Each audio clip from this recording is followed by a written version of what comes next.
All right, GOP Senator Marco Rubio joins us right now to weigh in. Senator, I know you're chairing a very important meeting today about Cuba and what happened to our embassy workers over there, but I just got to ask you, a lot of people are wondering we're heading towards a government shutdown. You're uniquely qualified to answer this because you also tried to tackle immigration, a lot of these issues, in a bipartisan way. Are you recognizing a lot of the patterns? Is this beginning to come together or fall apart?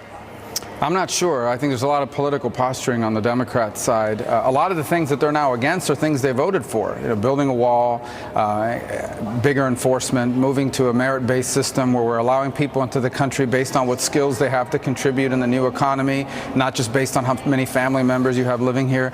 These were all components of and ideas of a bill they voted for in 2013. Here's the bottom line, though. You can't shut down the American government. You can't shut down the government of the United States over DACA. And you can't be against anything unless because of the building of a wall. We have a fundamental obligation. Even if there was no DACA, even if there were no illegal immigrants in the United States, we still have a fundamental obligation to keep our country safe, and a physical barrier on significant portions of the southern border are a key part of that. And it's something they've supported in the past, but now for symbolic and political reasons, they're against it. So the Democrats are the ones threatening to shut down the government because of the need to build a wall. That's absurd. All right, Senator, you are going to hold the first public open meeting on the alleged mysterious sonic attacks on U.S. diplomats in Cuba. Tell us what you expect to find today, or what the point is today. You know, there's been a lot of reporting on it in the last couple of days that's confused it. One of our goals here today is going to be to make things abundantly clear. We have at least 24 Americans and/or spouses and dependents who have been injured, suffered brain injury that are consistent with like concussions and things like that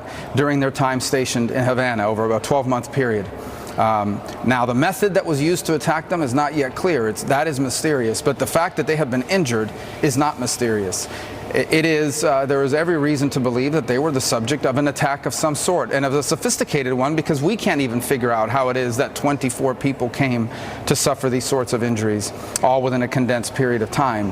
What I am saying is that two things. First of all, no matter what, there is no way you can conduct sophisticated attacks targeting American government officials in Havana without the Cuban government at least knowing about it. And number two, you can't have people in Havana if you can't guarantee their safety. We cannot tell people who we station there, here are the things you need to do in order to protect yourself, because we don't know what they're protecting themselves against. And of course, the big part of this hearing is to see how the State Department handled this. You know, there was this opening to Cuba under Obama, and we want to get to the bottom of what did they do when they started finding out. Did they respond quickly enough? Did they provide assistance to these Americans, access to doctors and the like, or was it not handled appropriately? So that's a key part of the hearing today. So, Senator, do the Cubans, I mean, if it is at the government level and there's some sort of, trying to make people sick or to impact them somehow, if that came from the government, do the Cubans have that technology, or would they have to rely on somebody like the Russians to help them with that? That's a key question here. The fact that we can't figure out how these people were injured tells you, at least allows you to conclude, that if we wanted to harm people this way, we wouldn't be able to do it ourselves.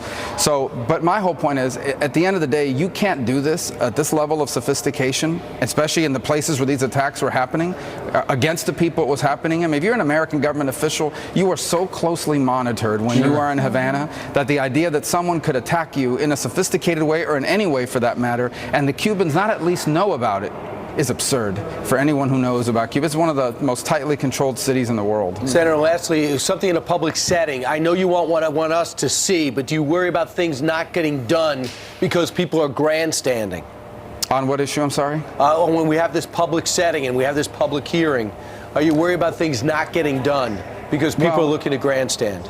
Yeah, that's always an issue, but ultimately the public deserves to know. I mean, these are 24 Americans in the service of our country stationed abroad who have been injured, and the American people deserve to know that the State Department, how did it happen, who did it, and more importantly, how did the State Department respond? Did they respond accordingly? People deserve to know that, and the only way to do that is in a public forum. That's why we have these hearings. Yeah, I'll tell you, it took way too long. Senator, real quickly, we have been reporting that, and we've been reading all these reports about people losing their hearing. You said it's more of concussion symptoms, but did some people lose their hearing? Well, that's one of the things you'll hear today: hearing, vision loss, cognitive abilities. I mean, things consistent with brain injury and things you see with brain injury.